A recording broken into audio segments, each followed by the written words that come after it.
श्री राम जय राम जय जय राम।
जगत नियंता जगताधार अखिल विश्व ब्रह्मांड नायक श्री राघवेंद्र सरकार के पावन चरण कमल में कोट कोट साष्टांग दंडवत करते हुए अनंत बलवंत गुणवंत संत श्री हनुमंत लाल जी महाराज के चरणारविंद में कोट कोट साष्टांग दंडवत करते हुए कमल अलंकृत ब्रह्मवेद परियान मानस मनीषी पूजपात संत शिरोमणि प्रातः स्मरणीय श्री गुरुदेव भगवान के पावन चरण कमलों की चरण रज अपने दिव्य चक्षु में आनते हुए धर्म पांडाल में विराजमान समस्त देवी एवं देवताओं तुल्य सबके हृदय में बैठे हुए उस परम पिता परमात्मा को प्रणाम करते हुए आइए आज अष्टम दिवस की कथा में प्रवेश करें। प्रिय श्रोता बंधुओं, बड़े सौभाग्य की बात, आप और हम सभी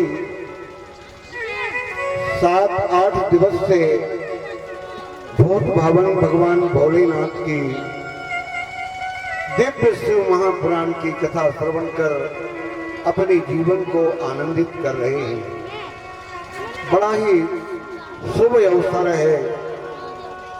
गोस्वामी जी ने कहा है, धन्य घड़ी जब होई सत्संगा। जीवन में वह समय धन्य है जब कहीं हमें भगवान की कथा सत्संग कोई पुराण सुनने का अवसर मिल जाए तो अपने आप को बहुत ही धन्य मानना। कुछ चीज ऐसी धन्य बताई है, धन्य घड़ी जब होई सत्संगा। धन्य वो माता धन्य है जो पतिव्रत धर्म का पालन करती है इस संसार में, और वो धन भी धन्य है जो कहीं धर्म में लग जाता है मेरे भाई बहन। अन्यथा धन हमारे घर में एक दरवाजे से आता है और जाने के लिए कई रास्ते हैं, कहां चला जाता है भगवान जाने। लेकिन यदि परमात्मा ने मनुष्य जीवन दिया है तो अधिक से अधिक समय भगवान के भजन में, सत्संग में, पूजन में, कीर्तन में और गरीबों की सेवा में, गाय की सेवा में, संतों की सेवा में ही व्यतीत करना चाहिए। इससे बढ़कर के जीवन में कुछ नहीं है।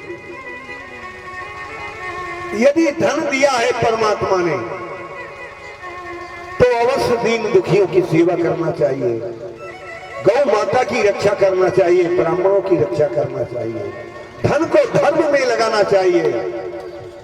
ये धर्म संसार में चलेगा कैसे? यदि दानदाता दान नहीं देंगे तो धर्म चलने वाला नहीं है, क्योंकि कलयुग में तो धर्म के 3 पैर टूटे हुए हैं। और यदि धर्म चल रहा है तो केवल एक पैर से चल रहा है। विचार करो, बैल के या गाय के 3 पैर टूट जाएं तो एक पैर से बैल कैसा चलता है? लड़खड़ाते लड़खड़ाते। ये धन की गति भी उसी प्रकार से है। इसलिए कलयुग में दान को श्रेष्ठ बताया बाबा तुलसीदास जी ने के प्रगट 4 पद धर्म के, कली में है कुप्रधान, एन के नो विधि दान करही कल्याण। जैसे गाड़ी के आगे 2 बैल चलते हैं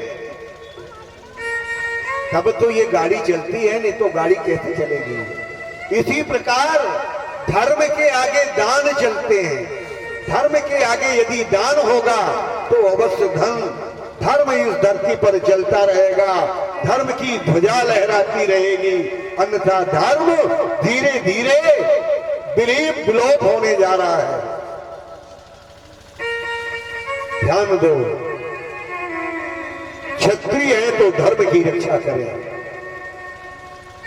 धर्म रहेगा तो ये धरती रहेगी, गाय रहेगी, संत रहेंगे तो देश का कल्याण होगा, धर्म की जय जयकार होगी। अन्यथा यदि ये सब चले गए धरती से तो मानव की अधोगति होगी। इसलिए अधोगति से बचें, अपनी संस्कृति को संभालें और अपने जीवन को संभालें, अपने परिवार को संभालें। यही हमारे जीवन की कामना है राम जी। तो आइए, कल हमने रामचरितमानस के माध्यम से केवट महाराज का बहुत सुंदर प्रसंग सुना। आज आइए एक ऐसी भक्त की चर्चा करेंगे जो कि बहुत ही सीधा साधा एक गरीब कुल में जिसका जन्म हुआ और ना कोई वेद शास्त्र का ज्ञाता, ना कोई भजन पूजन, लेकिन फिर भी भगवान की कृपा हुई तो भगवान ने उसे जाकर के दर्शन दे करके और उनका जीवन धन्य किया। आइए, वो पात्र है रामायण के माता सबरी। आज हम सबरी माता के जीवन की चर्चा करेंगे और उस माता का दर्शन करेंगे जिन्होंने भगवान को, उस परम पिता परमात्मा को भी अपने जीवन में बुला लिया, अपना दर्शन किया और संतों का भी कल्याण कराया।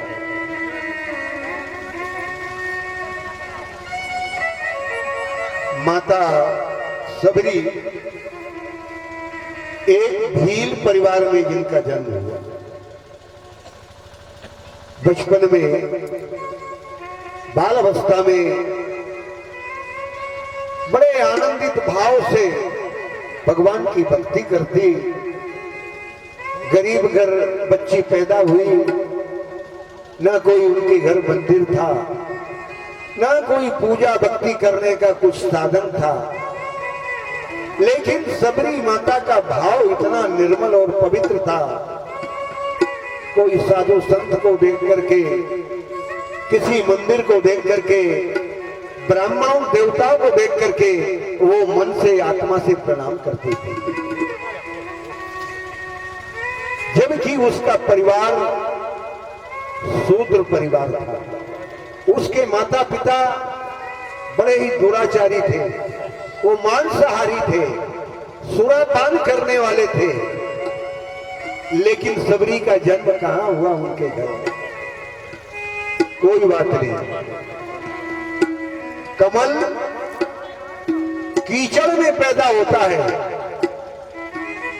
पैदा होने के बाद में उसकी गति ऐसी बनती है कि जल के ऊपर आकर के, और उसके बड़े ऐसे सुंदर पत्ते बनते हैं। उन पत्तों के ऊपर उस जल का कोई प्रभाव नहीं पड़ता। पत्तों पर यदि पानी डालो तो पानी गोल गोल गोटी की तरह होकर के बह जाता है, कोई असर नहीं हुआ जल का और कीचड़ का। और पुष्प जल से एक हाथ ऊपर आकर के और इतना सुंदर कमल का पुष्प खिलता है, जो कि भगवान शिव जी को बहुत प्रिय है। शिव जी को कोई कमल पुष्प चला देते हैं तो फिर भगवान शिव जी उसकी सारी मनोकामना पूरी कर देते हैं। आप सुन रहे हैं शिव पुराण की कथा हमारे पूज्य गुरुदेव के मुखारबिंद से। जरूर करना, यदि आपको धनवान बनना है तो कमल पुष्प जहां भी मिले ला करके चलना। सारे विधान बताए जा रहे हैं। वो सबरी माता धीरे धीरे जब अपने बालकाल अवस्था से बड़ी होती है, दुर्भाग्य था उस बेचारी का, उस जमाने में स्कूल भी नहीं थे तो स्कूल पढ़ने जाती। माँ बाप भी ऐसे शिक्षित नहीं थे कि अपनी बच्ची को कहीं पढ़ाना। लेकिन उसके जीवन में पूर्व जन्म की भक्ति जरूर थी सबरी माता की। भक्ति बीज पलटे नहीं, जो जुग जाए अनंत, नीच ऊंच घर जन्म ले तो ही संत का संत। संत तो संत होते हैं चाहे किसी के घर जन्म हो ले। ये संतों की महिमा है। बाबा कबीर साहब का जन्म जुलाई के घर हुआ। महाराज रैदास का जन्म एक चर्मकार के घर हुआ।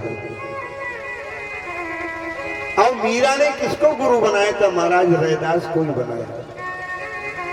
लेकिन फिर भी दुनिया वाले लोगों ने कसर नहीं छोड़ी, और इस संसार में जो परेशानी भगत की है वो किसी की नहीं है। आप मंदिर में जाकर के देखो, थोड़ी भक्ति करके देखो, दुनिया के लोग आपके ऊपर उंगली उठाने लगेंगे। देखो ये मंदिर में जाने लगा, आप बहुत भगत बन गया है। पर भक्ति भी कहती है कि भुगत, पहले भुगत फिर भगत। और जिन जिन्हों भी भोगा है यहां, प्रहलाद को देखो, अरे कितना संकट झेलना पड़ा है। उसके पिता ने कितना अत्याचार किया है। वो राम नाम लेता था, भजन करता था, उसे पहाड़ पर ले जा करके फेंका गया, हाथी के पैरों में उसे कुचलवाया, अग्नि में ले जा करके उसे जलवाया। लेकिन वो भी भगवान का प्यारा था, उसने राम नाम नहीं छोड़ा। पिताजी चाहे मेरे प्राण निकल जाए, लेकिन मैं राम नाम लेना बंद नहीं करूंगा। भक्त की ये पहचान होती है। बेचारी माता सबरी स्कूल में नहीं गई, धीरे धीरे बड़ी हो गई, विवाह के योग उसके संबंध आने लगे। तो उसका एक ऐसा संबंध आया, उसका वर ऐसा मिला कि वो एक ही बाण में दो दो शिकार कर लेता था। तो सबरी के माता पिता बहुत प्रसन्न हुए कि हमें तो ऐसा दामाद मिला है, ऐसा वर मिला है कि हमारी बेटी सबरी का हम जिससे विवाह करेंगे वो वर तो एक तीर में दोनों शिकार कर लेता है। माता पिता ऐसे प्रसन्न हो रहे थे, लेकिन जब सबरी ने ये बात सुनी कि मेरा उस वर के साथ विवाह होने जा रहा है जो एक बाण में 2 मृगों का शिकार करता हो, विचार करने लगी, ऐसे हिंसा करने वाले पति के साथ परमात्मा मेरा संबंध मत करवाना गोविंद। मैं ऐसी हिंसा जीवन में नहीं देख सकती। विवाह का समय आया, उसके पिता ने बरातियों के सम्मान के लिए 1000 बकरे खरीद करके अपने घर में ला करके बांध दिए 4 दिन पहले। बेटी सिबरी देख रही, अपनी मां से पूछा कि मां ये इतने सारे बकरे तुमने किस लिए ला करके बांधे हैं मां? बेटा कल तेरा विवाह होने वाला है, तेरी बारात आने वाली है, तो बारातियों के स्वागत के लिए बेटा ये तेरे पिता ने 1000 बकरे खरीद करके लाए हैं, इनका मांस से बारातियों का स्वागत किया जाएगा, इनको काट करके खिलाया जाएगा, उनको रसोई बनाई जाएगी। धन्य है माता सबरी। ऐसी बात जब माता पिता की सुनी तो माता सबरी के रोंगटे खड़े हो गए, कांपने लगी। हे परमात्मा, मेरी शादी के लिए इन बेगुनाह हजारों और पशुओं की जान जाए, ये तो महान इस धरती पर धर्म है। परमात्मा मुझे ये ब्याह, ये शादी स्वीकार नहीं है, मैं शादी नहीं कराऊंगी। मन में निश्चय कर लिया, इन बेगुनाह पशुओं की मैं जान नहीं लूंगी, मेरे कारण इनकी जान जा रही है, ऐसा विवाह किस काम का। सिबरी ने तय कर लिया, कल विवाह होने वाला है, बारात आने वाली है, रात में सोई नहीं, अर्धरात्रि तक जागती रही और उन मूक पशुओं से बात करती रही, मैं तुम्हें प्रणाम करती हूँ और मेरे मूर्ख पिता ने तुम्हें वध करने के लिए लाया है, लेकिन मुझे माफ करना, मैं अपना विवाह नहीं कराऊंगी और न तुम्हारी हिंसा होने दूंगी, इसलिए मैं आज तुमको प्रणाम करके।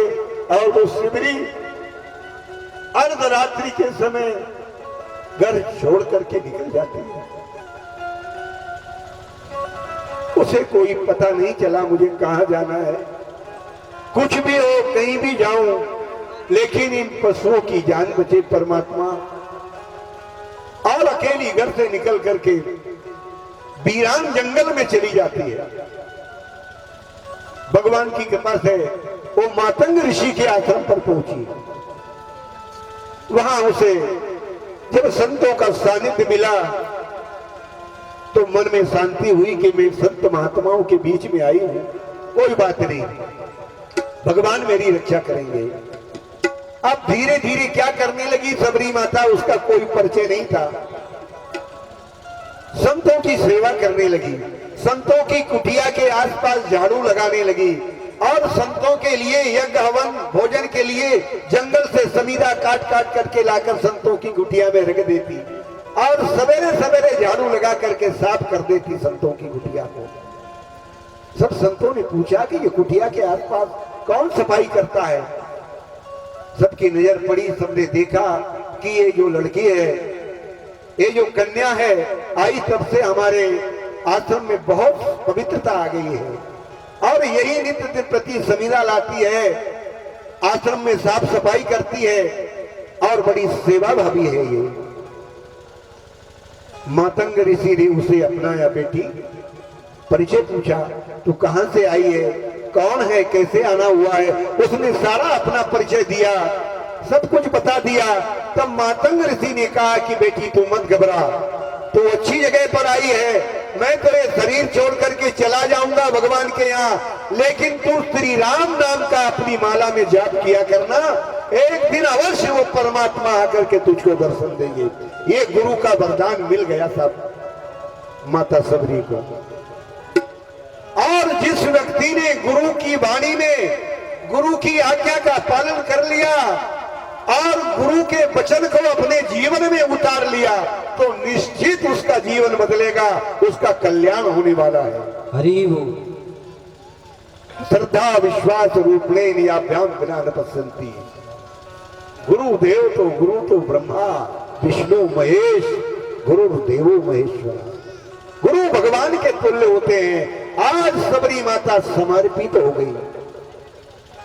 कहने लगे बेटी, सबरी ने कहा कि गुरुदेव मुझे कोई ज्ञान दो, कोई दीक्षा दो, कोई रास्ता बताओ, मैं क्या करूं। बेटी तू कुमारी है और तेरी अभी उम्र ज्यादा नहीं है, तू विवाहित नहीं है और हम ऋषि संत महात्मा विवाहित को ही दीक्षा देते हैं। फिर भी बेटी एक बात तुझे अवश्य बताते हैं, जो जगत का पिता है, जो जगत का पति है, वो ही तेरा पिता है और वो ही तेरा पति है और वो सारे जगत का पति है, वो है राम। बरगद के वृक्ष में राम नाम लिख दिया और माता शिवरी को उसकी साथ प्रदक्षिणा करा दी। बेटी बस यही तेरे पिता है और यही तेरे पति है, इन्हीं का नाम 24 घंटों अपने श्वास से रखती रहना, तेरा जीवन पवित्र हो जाएगा। शिवरी बस यही करने लगी और वहां कुछ रहने वाले संतों ने शिवरी पर भी कुछ दोषारोपण किया। कहा ये शिवरी जो है ये सूर्यनगर की कन्या है और इसके उस तालाब में जाने से वो तालाब अपवित्र हो गया है, उसमें मल मूत्र और पीप लगाई दिखाई दे रहा है, तालाब हमारा गंदा हो गया। कोई संतों ने कहा कि हमें तो कुछ गंदगी मालूम नहीं पड़ती, वो तो पवित्र है। लेकिन जिन संतों ने उसे दोष लगाया था उनकी दृष्टि में दोष हो गया, वो निर्मल जल उन्हें अपवित्र लगता था। नैन दोष जब जा कहे हुई, दृष्टि दोष जिसे हो जाता है फिर उसका जीवन भी बिगड़ जाता है, शरीर भी बिगड़ जाता है और मन भी बिगड़ जाता है। सज्जनों, शिवरी बहुत दिनों तक तपस्या करती रही, भगवान का भजन करती रही और जब शिवरी का समय आया, उसकी भक्ति पकी, तो एक दिन भैया राम और लक्ष्मण माता सीता को ढूंढते ढूंढते और सबरी माता के आश्रम पर आ पहुंचा। बाबा जी ने बहुत सुंदर लिखा है, सबरी देखी राम गृह आए। और सबरी मन में बहुत सोचती रहती थी, मेरे राम कब आएंगे मेरे परमात्मा। बोल बोल कागा मेरे राम कब आएंगे,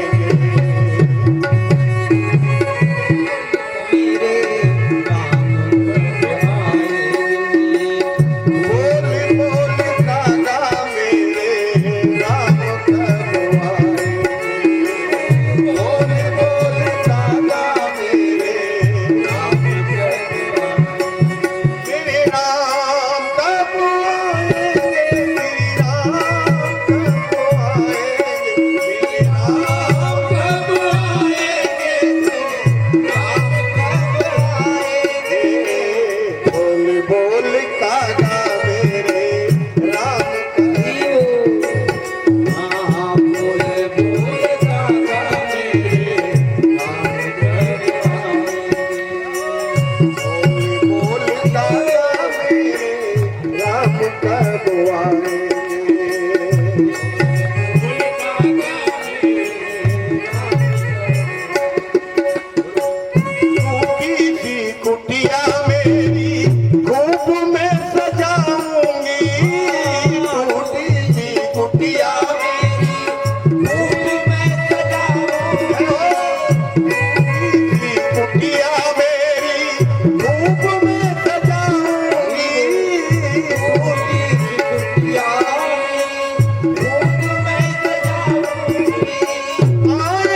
के यहीं पर सब्ज सने हूँ और सोते ही मिले इन कछु संदेह।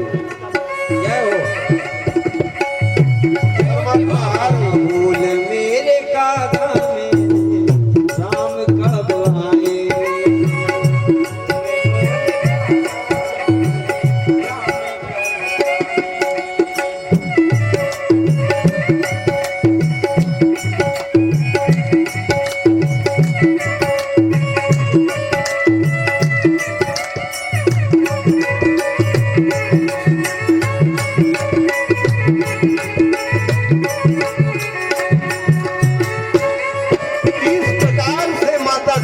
बहुत आनंदित होने लगी। भगवान आए, दोनों भैया राम लक्ष्मण माता शिवरी के कुटिया में आकर के खड़े हो गए।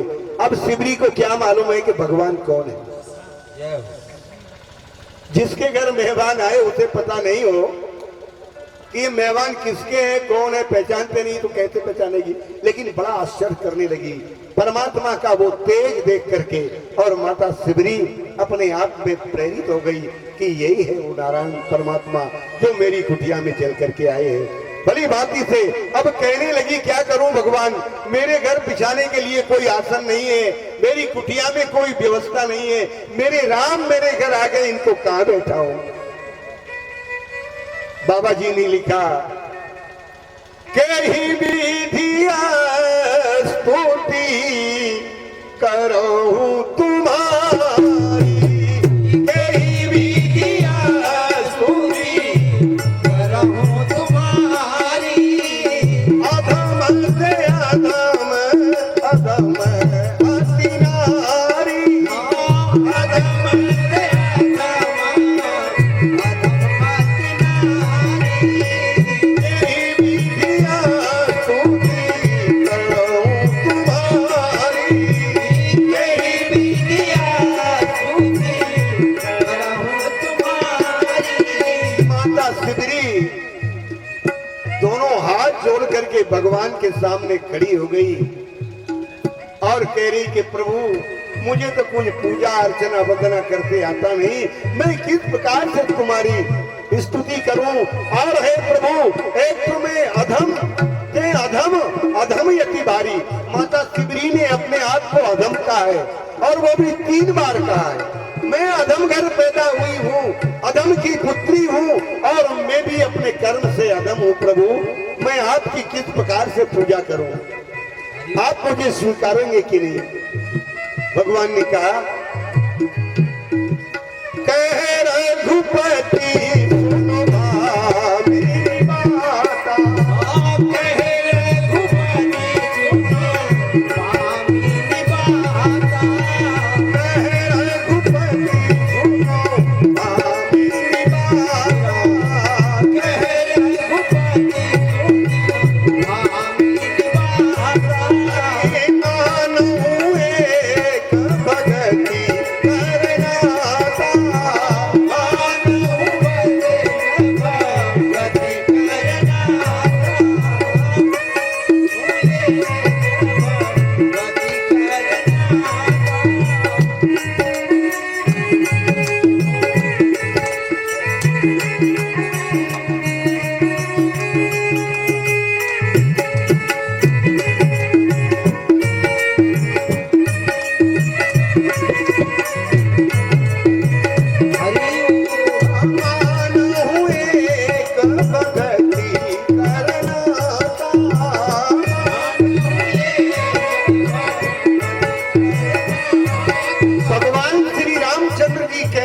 माता शिवरी से कि हे माँ मुझे जाति पाति और कोई भेद नहीं है, और जहाँ जीवन में जाति का भेद आ जाता है वहाँ फिर ईश्वर की प्राप्ति नहीं होती। ये जाति भेद नहीं, नारायण तो सबके हृदय में बैठे हुए हैं, सबके शरीर में एक सा खून, एक सा रक्त, एक सा मांस मज्जा। परमात्मा ने सबको ऐसा बनाया है और ईश्वर ने कोई जात नहीं बनाई है। ईश्वर ने तो केवल 2 जात बनाई है, एक स्त्री और एक पुरुष। बस संसार में ये 2 जातें बनी है, बाकी संसार की सारी जात अपने अपने कर्म से बन जाती है। यहाँ कोई लकड़ी काटने लगा तो कारीगर हो गया, कोई लोहा कूटने लगा तो लोहार हो गया, कोई मिट्टी बनाने लगा तो मिट्टी कुम्हार हो गया। ये सारी जात अपने कर्म से बन जाती है, भगवान ने जात नहीं बनाई। कहा भामिनी यहाँ जाति पाति का कोई नाता नहीं है। और भगवान माता शिवरी को भामिनी कहते हैं। कहे रघुपति सुनो भामिनी बाता, कहे रघुपति सुनो भामिनी बाता। जय हो। भामिनी शब्द का क्या अर्थ हुआ? महाराज दशरथ जी ने भी रानी कैकेयी को भामिनी कहा, 3 बार कहा कैकेयी माता को कि हे तू रूठी भामिनी। जब माता को पवन में गई थी कैकेयी तो दशरथ जी ने बार बार माता कैकेयी को भामिनी भामिनी कह करके संबोधित किया। इसका अर्थ तो ये हुआ कि भामिनी पत्नी को कहा जाता है, लेकिन यहाँ राम जी माता सबरी को भामिनी कह रहे हैं। इसका अर्थ क्या हुआ? समझने की बात, चौपाई को समझो, मानस की चौपाई। यहाँ भामिनी शब्द का प्राय क्या है? भावार्थ। भामिनी प्रिय को कहा जाता है, जो अपना प्रिय है। महाराज दशरथ को कैकेयी बहुत प्रिय थी, इसलिए बार बार भामिनी कहा है। और भगवान राम को आज माता सबरी इतनी प्राणों से भी प्रिय है कि मेरे लिए इसने घर बार छोड़ करके और इतना कष्ट सहन करके और पान पत्ते खा करके अपनी 80 वर्ष की उम्र बिताई है, तो इससे बढ़कर के संसार में कौन प्रिय होगा? इसलिए भगवान माता सबरी को बार बार भामिनी कहते हैं कि कहे रघुपति सुन भामिनी बाता, और मानो एक भगति करना था। माता सबरी ने जो बना वो आरती पूजा की, सुंदर बन से ला करके जो बेर रखे थे भगवान को मीठे मीठे बेर खिलाए। भगवान बड़े आनंदित होकर के खा रहे हैं, इतने आनंद से खा रहे हैं कि इस आनंद की वर्णन कोई कभी भी यहाँ पर तुलना नहीं कर सकता। एक बार कौशल्या माता ने पूछा, बेटा राम राज्याभिषेक के बाद कि आज भोजन कितना सुंदर बना, भोजन में स्वाद आया कि नहीं? राम जी ने कह दिया कि माँ मैंने तो जीवन में केवल 2 बार भोजन किया है। कहा?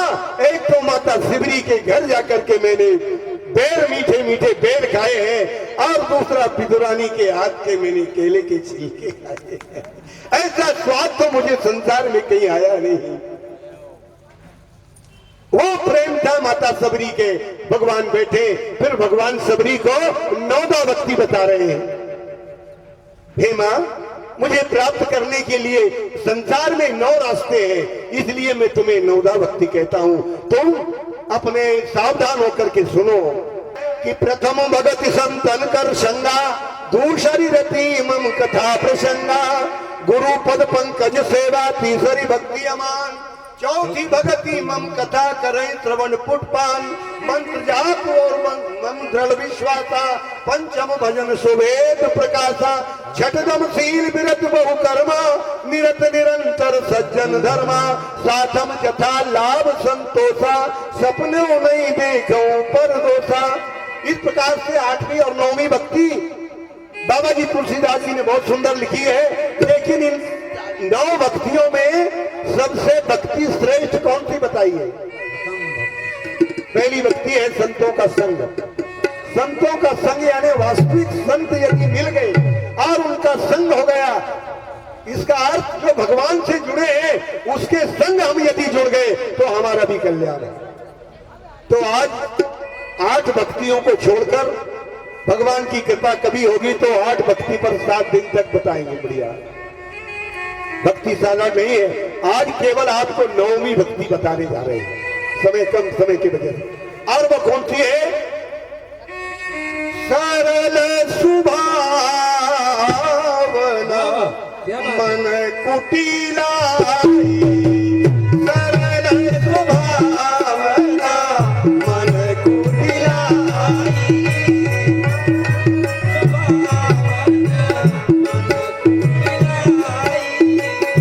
सरल स्वभाव न मन कुटिलाई और जथा लाभ संतोष सहाय।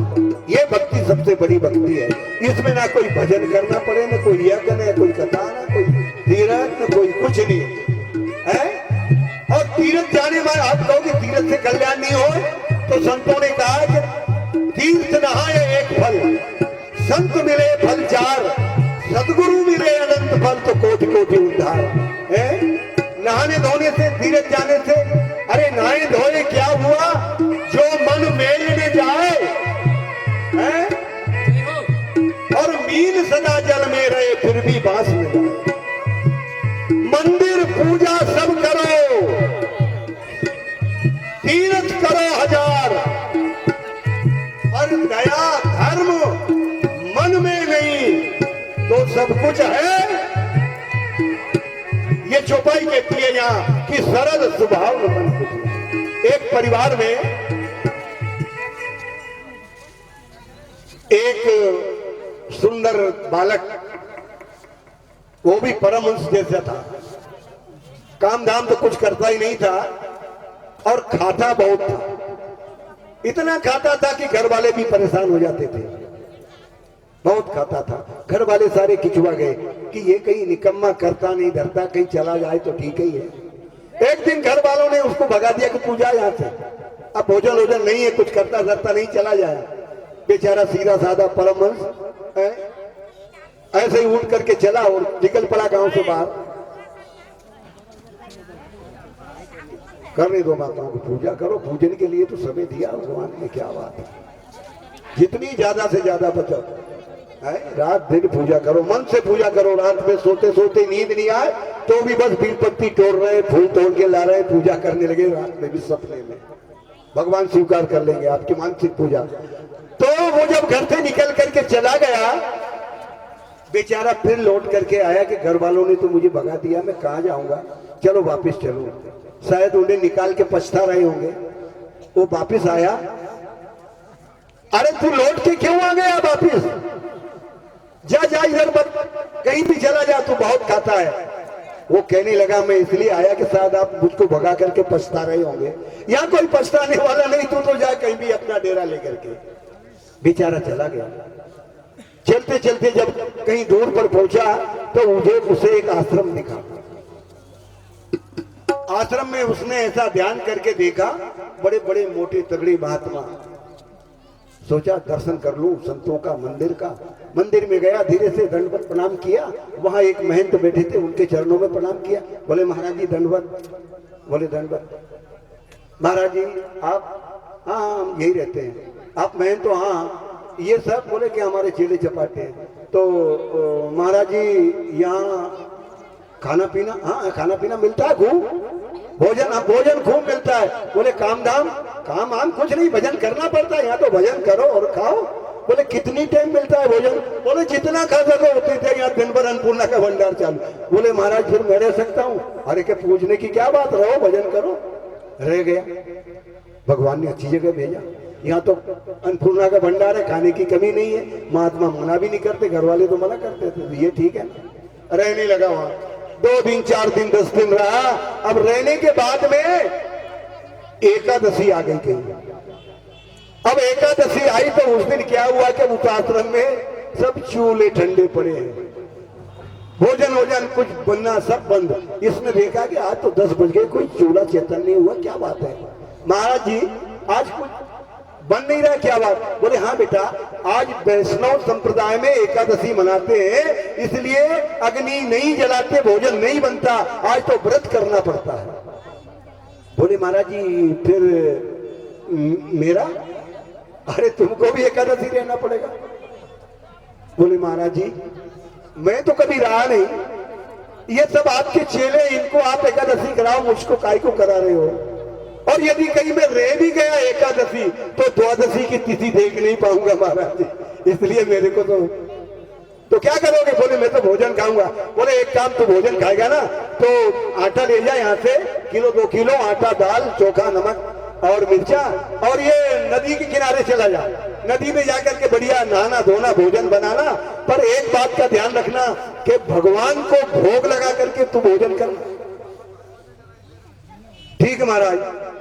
हाँ। बोले भोग लगाना, दे दो इसको सामान। भंडारी से कहा, आटा दाल चावल बांध दिया और लेकर के चला गया नदी पर। बढ़िया नहाया धोया, भोजन बनाया, दाल बाटी बढ़िया। पर गुरु की बात याद आ गई कि महाराज जी ने कहा कि भोग लगाना, तो भगवान को बुला लूं, भोग लगा लूं। तो अब भगवान को बुलाने लगा। क्या कहने लगा? अरे प्रभु राम आइए, मेरे राम आइए, मेरे भोजन का भोग लगाइए, मेरे भोजन का भोग लगाइए, मेरे राम आइए, प्रभु राम मेरे भोजन का भोग लगाइए। बार बार भगवान को बुला रहा है कि प्रभु आइए, भोजन का भोग लगाइए, पर भगवान नहीं आए। तो उसने सोचा कि भगवान तो आए नहीं, क्या करूं?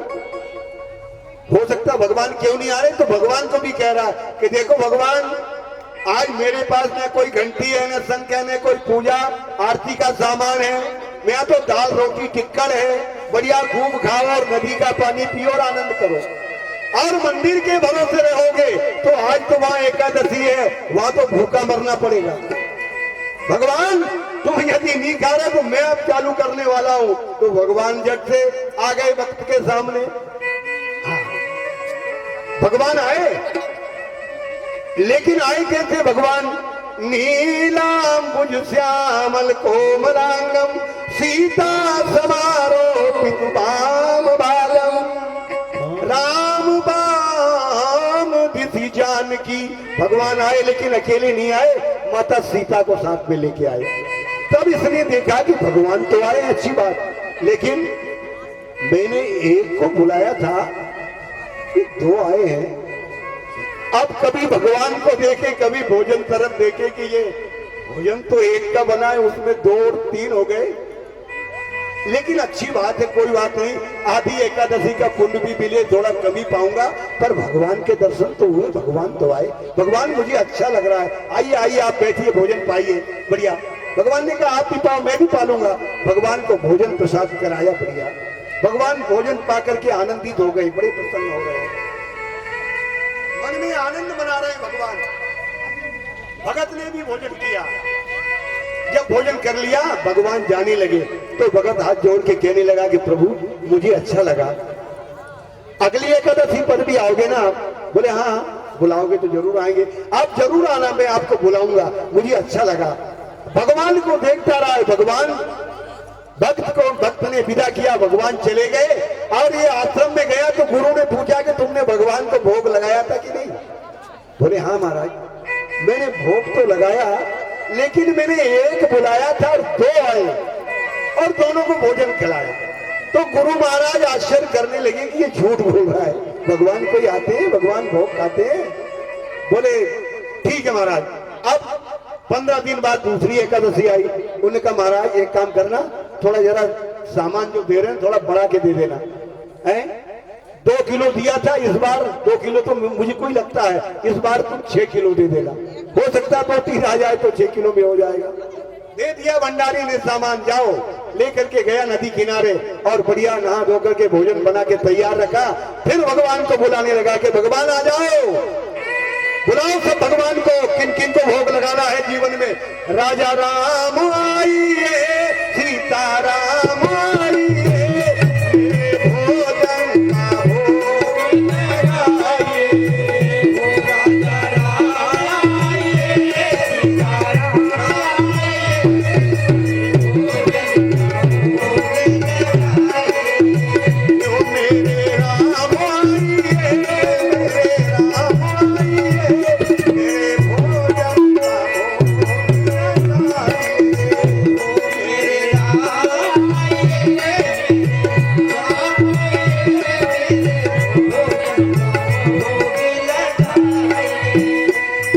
सज्जनों, उसने बढ़िया भोजन बना के तैयार रखा, भगवान को बुलाया, भगवान प्रकट हो गए, आ गए। लेकिन कैसे आए भगवान? राम बाम दिशि जानकी और लखन दाहिनी ओर। एक को बुलाया, पहले तो 2 आए थे, इस बार में 3 आ गए। अब देखें वो भोजन तरफ की भोजन कितना गड़बड़ मामला है, आज भी भोजन गड़बड़ है? 2 के लिए बनाया तो 3 और 4 हो गए। ठीक है, कोई बात नहीं। भगवान ये बताओ, ये गोरे वर्ण के ये कौन है आपके पास धनुष बाण लेकर के आए? बोले ये मेरे छोटे भ्राता है। और ये आपके साथ में ये माता कौन है? बोले ये मेरी धर्म पत्नी है, जानकी जी है। तो भगवान मैंने आपका ठेका लिया, इन सबके परिवार का थोड़ी ठेका लिया। ऐसे भी भक्त होते हैं जो भगवान के परमहंस होते हैं, वो बड़ी अटपटी प्रेम वाली भाषा में बोलते हैं। भगवान ऐसी बात का बुरा भी नहीं मानते। कहा कि भगवान मैंने तुम्हारे परिवार का ठेका नहीं लिया है, चलो कोई बात नहीं, आप आ गए तो अच्छी बात है, पाओ। उनको तीनों को बैठाया, भोजन बनाया बढ़िया और प्रेम से खिलाया और खिला करके विदा कर दिया। और जब जाने लगी तो कहा भगवान और अगली एकादशी पर भी आओगे ना, बता दो इतने ही परिवार है कि और भी है? बोले हाँ हाँ इतने ही है, हम इतने ही लोग आएंगे। ठीक है आना आना। गया आश्रम में, महाराज जी ने पूछा भगवान आए थे, भोग लगाया था? हाँ लगाया। भगवान ने पाया, भगवान चले गए। अब की बार ये तीसरी एकादशी में क्या करो, आप ज्यादा सामान दो, कम से कम 20 शेर आटा दो। हाँ बढ़िया दाल, 2-4 पाई गाड़ी दाल बनाएंगे। बहुत आते हैं वहां, भगवान बहुत आ जाते हैं। वो महंत ने सोचा कि ये बहुत झूठ बोलने वाला है, यहाँ से तो ले जाता है और नदी पे बेच देता होगा किसी को, तो आज क्या करूं कि इसके पीछे पीछे चल के देखना चाहिए। अब उसको सामान दिया, वो सामान लेकर के गया। महंत जी भी पीछे पीछे जाकर के नदी के किनारे एक वृक्ष की आड़ में छिप गए। अब उसने क्या किया कि भगवान भी मैं भोजन बनाऊं और ज्यादा बढ़ के आ जाते हैं, तो एक काम क्यों ना करूं, आज तो बुलाऊं नहीं और पहले बुला लूं, देख लूं कितने आ रहे हैं, फिर बनाऊंगा। तो पट्टे ने भोजन बनाया ही नहीं और कहने लगा अरे राजा राम आइए, मेरे राम आइए, मेरे भोजन का भोग लगाइए।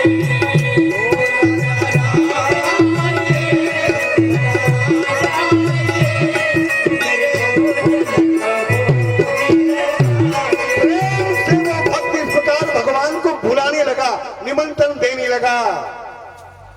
तो जब जंगल में भक्त ने कीनी करुण पुकार, तब तो क्षण में प्रकट हुआ वहां राम दरबार। अब तो राम दरबार ही प्रकट हो गया। कौन कौन आए भगवान के साथ में? राम लक्ष्मण जानकी तो पहले ही आ गए थे, अब भैया भरत शत्रुघ्न और हनुमान जी भी आ गए। वो देख करके, उनको देख करके अरे राम राम राम राम राम राम है, मैंने भगवान को बुलाया और इतने सारे आ गए। और मनुष्य आए तो आए, कोई बात नहीं, पर एक बंदर को भी साथ में पकड़ लाए, इसकी क्या व्यवस्था करूंगा। अब वो कहने लगा, भगवान कहने लगा भोग बना। बोले भगवान अब तो मुंह से भोजन बनता नहीं बनाए। भगवान अब मुझसे तो भोजन नहीं बनेगा, इतनी भीड़ इतनी पब्लिक का कौन बनाएगा, अब तो आप ही बनाओ जैसा आपको बनाना है। सीता जी ने राम जी से कहा कि अच्छा है तुम्हारा भक्त बड़ा है, इसका क्या ढंग है। आप कहते हो चलो भोजन बढ़िया, मेरा भक्त है दर्शन कराऊं, लेकिन यहाँ कौन बनाएगा। राम जी ने इशारे से कहा कि देवी अपनी बदनामी होगी। हाँ आज अब तुम भी हो, भरत शत्रुघ्न, और जब तुम भोजन बनाओगी तो यहाँ बहुत बड़ा भंडारा होगा। अभी तो और साधु संत महात्मा देवी देवता आने वाले, इसलिए बनाओ, देर मत करो। तुरंत मैया सीता ने आदेश दिया तो भरत जी तैयार हो गए, लक्ष्मण जी तैयार हो गए, दौड़ दौड़ करके पानी भरने लगे, लकड़ी लाने लगे। आज यहाँ भी अन्नपूर्णा का भंडारा बनने वाला है। सीता मैया आ चुकी है और रसोई बनने वाली है तगड़ी, बहुत बड़ा विशाल भंडारा होगा। अब भरत जी भंडारे बनाने लगे, देखो भरत जी भंडारे बनाने लगे, देखो भरत जी भंडारे बनाने लगे। सबको राम जी ने, सीता मैया ने अपना अपना काम बांट दिया। कोई पानी ला रहा है, कोई लकड़ी ला रहा है। हनुमान जी महाराज अपनी पूंछ से झाड़ू लगा रहे हैं और चूल्हा चौका लगा रहे हैं हनुमान जी महाराज। देखो क्या सुंदर। जब सीता मैया आगे करने लगी तो वहां अनेक रिद्धि सिद्धियां प्रकट हो गई और 33 करोड़ देवी देवता भी वहां पर आकर विराजमान हो गए। साधु संत आकर के पुण्य का भंडारा है, सब उस यज्ञ में आ गए सज्जनों। अब सबका भोजन भंडारा बन रहा है, भोजन भंडारा बना बढ़िया। वो भक्त तो आज आनंद में है कि आज जैसा आनंद नहीं है। सीधा बना बनाया ही भोजन मिल रहा है भगवान के हाथ का। इससे और क्या बड़ी बात है। भगवान उसने बनाया नहीं, आनंद लेख रहा है, भगवान के दर्शन कर रहा है। और भोजन रसोई बन करके तैयार हुआ, ठाकुर जी को भोग लगा और सारी पंगतें बैठी है इधर उधर, जिसको जहां जगह मिली सारा भोजन चालू हो रहा है। अब तो वो शिष्य के जो गुरु थे उनने कहा, क्यों भगत, अरे तेरे भगवान आए कि नहीं? बोले महाराज आपको दिख नहीं रहे, इतने सारे देवी देवता साधु संत ये सब आए, भोजन चालू हो रहा है, तुमको दिख नहीं रहे? बोले मुझे तो तू ही दिख रहा है और भोजन दिख रहा है और कोई दिख नहीं रहा। उसने सोचा ये और बड़ी समस्या, ऐसे मेरे गुरुदेव को भी दिखो और मेरे गुरुदेव को नहीं दिखोगे तो हमारे गुरुदेव ये समझेंगे कि ये सामान बेचता होगा। भगवान ने कहा कि देख तेरी तपस्या है, मैं तुझको दिख सकता हूं लेकिन तेरे गुरुदेव का पुण्य नहीं है इसलिए उन्हें नहीं दिख सकता हूं। बोले नहीं भगवान ऐसा मत करो, आप मुझे भी दिखो। भगवान ने अपने शिष्य के कहने पर गुरु को दर्शन कराया है। तो चलो इस कथा रहस्य से आप बड़ा अपने जीवन में समझना कि गुरु शिष्य को भगवान का दर्शन कराते हैं, लेकिन एक ऐसा परमहंस भक्त पैदा हुआ है, शिष्य ने गुरु को दर्शन कराया। ये कथा हमें जीवन में शिक्षा देती है। बोलो सियावर रामचंद्र की।